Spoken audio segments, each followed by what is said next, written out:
Болған оқиға желісімен.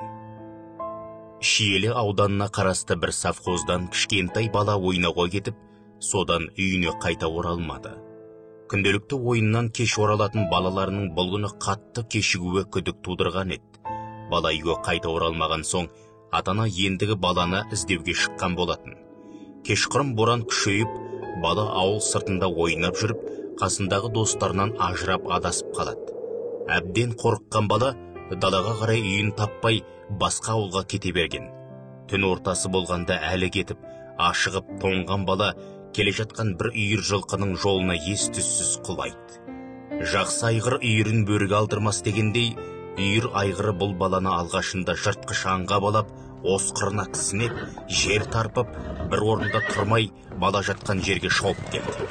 Құнанында бас біліп иесін далада қалдырмаған қасиетті айғыр ес-түссіз жатқан баланы иіскелеп, жыртқыш емес екенін сезді ме, күдігі сейілді. Айғыр қайта үйіріне шауып барып, үйіріндегі жылқыларды бала жатқан жерге қуып келеді. Үйірдегі барлық биемен айнала қоршап, бастарын балаға қарай иіп, демдерімен таңға дейін жылытып тұрған. Таңертең көрші ауыл тұрғыны атпен мал іздеп келе жатып, ат шаптырым жерде өзінің айнала шеңбер жасап тұрған жылқыларын көреді. Әдетте жылқы бұрын соңды шеңбер жасап тұрмаушы еді, бие құлындады ма деп ойлаған. Неде болса жақсылыққа балап, үйірге қарай шаба жөнелген еді. Келіп көрсе, ортада шала жансар, өлемес не тіремес бала жатыр. Таңертеңгісін ғана шай үстінде үйіндегі әйелінен көрші ауылдан бала жоғалыпты деген әңгімені естіген болатын. Осы уақытта баланың ауылдастары топқа бөлініп таңға дейін баланы іздеп таппайды. Бұл жағдайдан көрші ауылдарда хабардар болған еді. Аттылы кісі баланы шапанына орап, үйіне дереу жеткізеді.